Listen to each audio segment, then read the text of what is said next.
Joining us in Seoul, Ki-Chang Kim, professor of law at Korea University. Also in Seoul, David Tizard, adjunct professor at Hanyang University. He also lectures in world history and political science. What a pleasure to see both of you. Thank you so much, gentlemen, for joining us. Now, what is really behind this political drama in South Korea? We've seen twists and turns for weeks. I think the starting point is President Yoon's very unexpected decision to declare martial law in the middle of the night in early December. Nobody expected it, but a very small group of military generals and President Yoon decided to do it. And that started this whole chaos, which is very unfortunate for the country. About the impeachment in Parliament, it was not a very difficult process. The ruling party very quickly gave in, and there was a wide consensus that martial law is not justified. So the ruling party, also some ruling party members joined with the opposition party, and the 2/3 of the National Assembly quorum was met, and President Yoon was impeached. But the problem is about the treason charge, because under Korean law, trying to overturn the institutions of the state is treason. So as President Yoon tried to disable National Assembly, that is considered to be a treasonous act. So President Yoon is now charged with treason, and court issued arrest warrant. And very unfortunately, the impeached President Yoon is physically resisting the arrest, and that is the situation now. Mr. Tizard, you've been in South Korea teaching.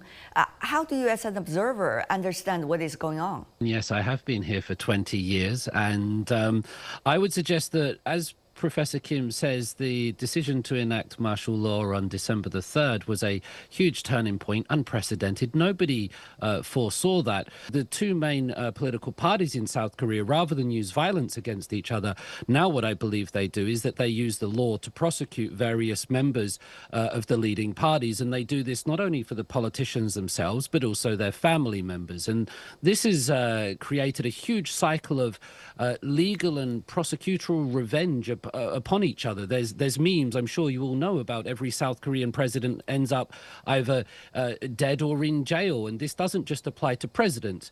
Currently we have everything with President Yoon going on, but on the opposition party we have Cho Guk, the former justice minister. He's just been given a 2-year sentence. Lee Jae-myung, the head of the opposition, his second trial is meant to start.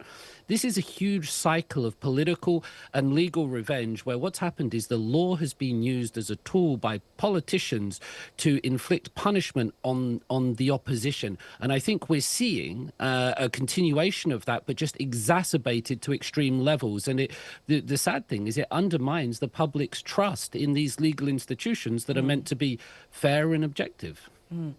Now, there are so many different voices from South Korea, Professor Kim, as to what to do, given the political drama we are seeing in South Korea today. Are there any voices that you consider as important? What can be this start of discussion, of civilized discussions as to the way forward? Exactly. I mean, this is truly a very tragic situation. Now people talk about how to find a civilized solution. That goes to show that current situation is far from being civilized, and that's really bad for the country. And the most important and urgent task is to end this physical confrontation as soon as possible. So how to resolve it? I think that a lot of pressure is on the acting president, who has the institutional power to give an order to the head of president's security guards corps. There is a troop, there is very highly armed people who is under the command of the head of president's secret security service. Now, the acting president has the institutional power to order that chief of president's security guard to stop resisting the arrest. I think that's the only possible and civilized solution. But the problem is that the head of a security guard himself is charged for treasonous act, and he is basically ganging up and banding with President Yoon, who is the main figure of the treason. So this is a very ugly situation. A small group of people who are suspected of committing treason, they band up and they are armed and they are resisting the lawful exercise of arrest. And this is embarrassing, and this is also doing terrible damage to South Korean economy and the South Korea's reputation to the whole world. This is a nightmare scenario for most Koreans. Very, very unfortunate situation. And the answer can only lie from the acting president. But there is also a bit of serious political difficulties as well. Mr. Tizet, of course, there are different views coming from the being impeached president and also his closed circle. So what do you make of their arguments? Legal experts all over the country going through the books and trying to wonder who is right and who is wrong. President Yoon has also cited examples from the United States. His supporters outside hold signs up saying stop the steal. So it's not only sort of domestic constitutional law and legal law that the experts are looking at, but they're also looking at examples from around the world, though how applicable they are, that remains to be seen. I think one of the things that some of the analysis that I've read and seem to be favoring is that the Corruption Investigation Office, the bodies that have been coming after President Yoon, maybe they overstepped their boundary a little bit, their jurisdiction, although I'll happily stand corrected on that, that maybe the opposition Democratic Party, with their majority in the National Assembly, of course they want things to go forward. Of course they want the president impeached and out of power as quickly as possible, but maybe they've been a little bit too eager in going through these processes, because as soon as they do something that's not officially by the book, as soon as they do something that deviates from correct procedure, then President Yoon and his supporters, they have something with which they can push back on. Of course, that doesn't undo the drama of the martial law enactment, but by going through all of these procedures in law, it makes things very, very difficult. I'm sure there'll be a big autopsy on what comes from this in the future. But we must remember, and I just like to sort of echo what Professor Kim was saying there, that we have two very vocal sides going at each other, supporters for President Yoon and supporters of the opposition. But then we have the rest of the population, the country, that they need to live. They need to go about their lives. It's snowing. Right. It's cold. They're looking forward to the new year. And while this happens, the country is at a standstill. It's leaderless. And when you have a country that's leaderless, South Korea needs a leader. Who that might be remains to be seen. But this is a country that needs somebody to take it forward. About the martial law, there is no serious dispute about whether it's right or wrong, because even the ruling party members accept that martial law, there was no justification, and quite a lot of ruling party members openly condemned President Yoon's decision to declare martial law when everything was normal, peaceful, and quiet, and everybody was having nice December. And so the ruling parties, they condemned martial law, but they did not agree with impeaching the president. Now, there was a political controversy, but as far as the fact that President Yoon's declaration of martial law on the basis of very delusional belief, for example, he believed that opposition MPs are spies of China, for example. That's one of his convictions. And he also believed that the recent general election was rigged, which was promoted by only a handful of YouTubers. So many people, most people in Korea think that President Yoon's convictions were ludicrous and delusional. And on the basis of those delusional beliefs, he declared martial law. An overwhelming majority of jurists in Korea have no doubt that it is treasonous act and it is illegal. Just to follow what you just said, that there has been tremendous amounts of discussion over the past 10 years, shall we say, about the legal capacity and authority of top leaders of a government, whether it's presidents or prime ministers in different countries. We have seen some very unique political leaders also popping up all over the world. So what you just mentioned, Professor Kim, seemed to somewhat coincides with that kind of discussion going on around the world. Mr. Tizard, your views on these kinds of discussions and how unique or similar is the one taking place in South Korea vis-a-vis those ones, though unique in their own way, elsewhere in the world? We've seen across Europe and other parts of the world the emergence of right-wing and also populist leaders that are able to rise to power through the use of social media and garnering public sentiment.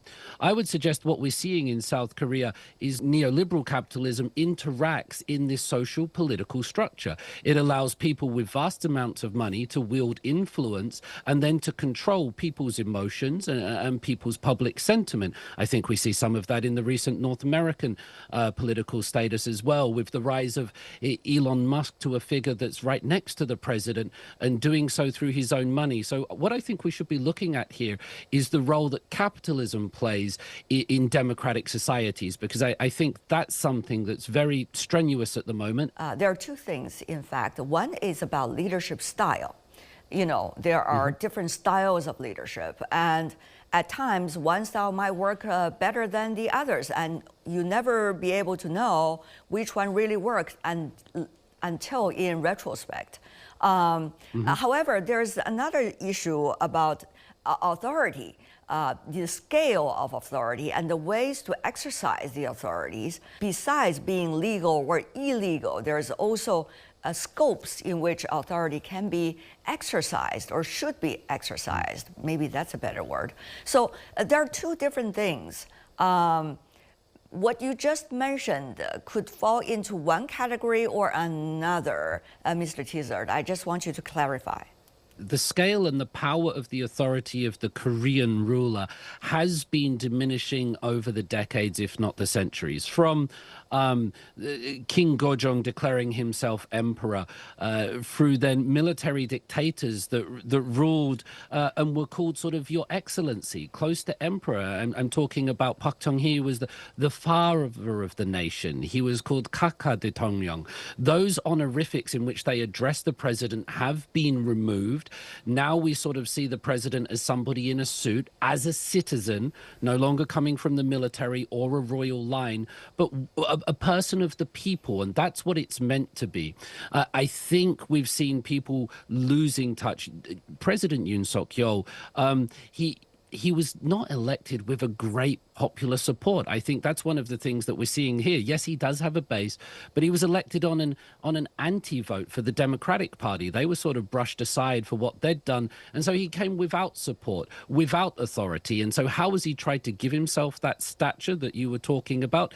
He's done it by using methods of the past, by trying to go to martial law, by going to this sort of Cold War rhetoric and ideology that Professor Kim touched on that really has no place in 21st century Korea. I think President Yoon has used rules and playbooks from the 1980s, 1970s, but this is 2025 we're living in, and it shows that it's no longer applicable, and the citizens of South Korea, they won't stand for it in general. Okay. Yeah, I would like to add one more thing. I'm entirely in agreement with David.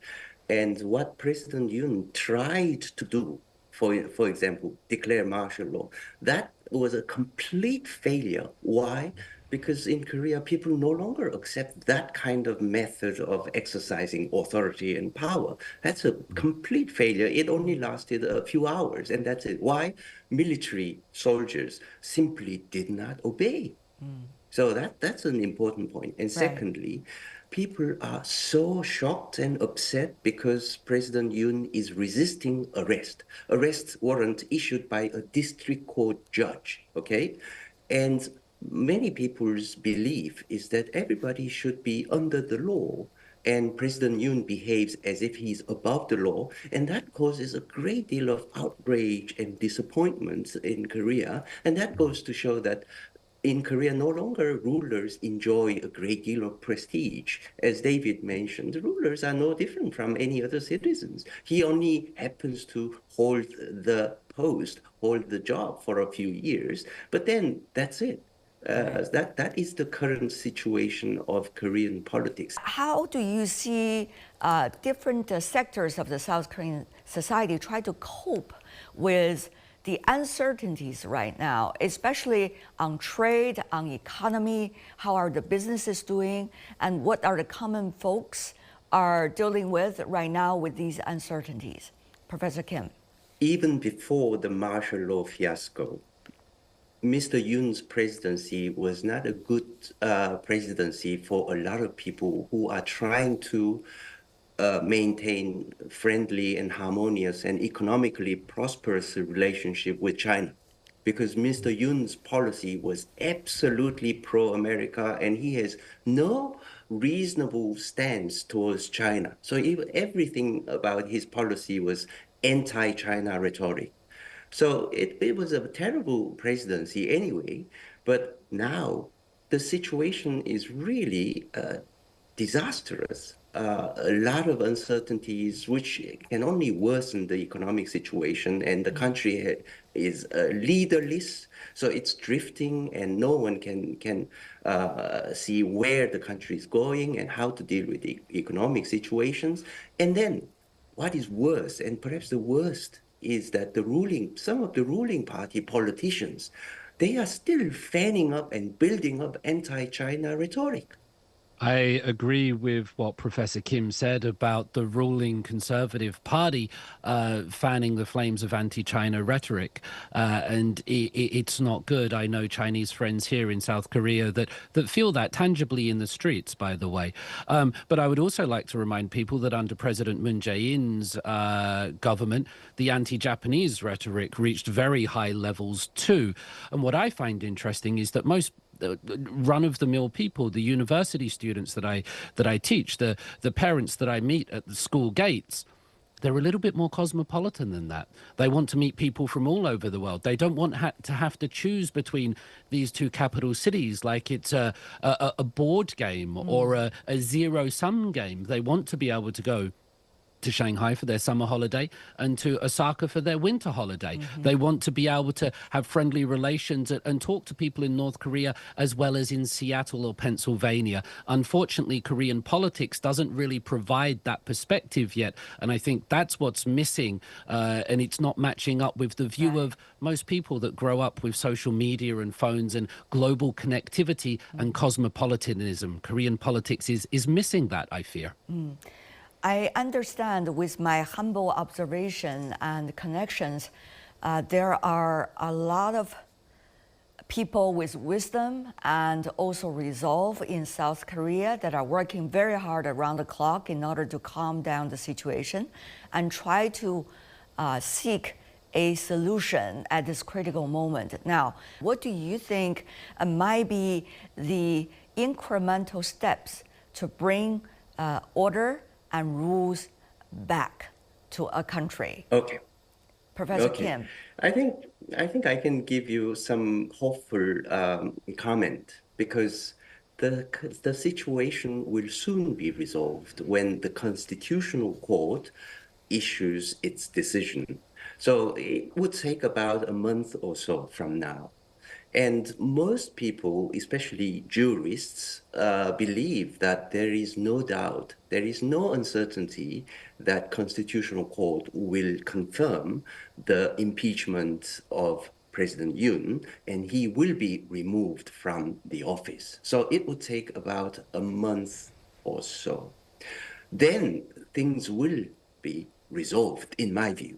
And I think we can take this opportunity to upgrade South Korean politics. As David mentioned, the ruling party, opposition party, these two-party system, in my view, they are lagging behind time. They are several decades behind what people are understanding the world these days. So we can take this opportunity to get rid of the old anachronistic political situation and usher in a more up-to-date political landscape in this country so that we can have better relationship with all neighboring countries without antagonizing or without damaging our relationships.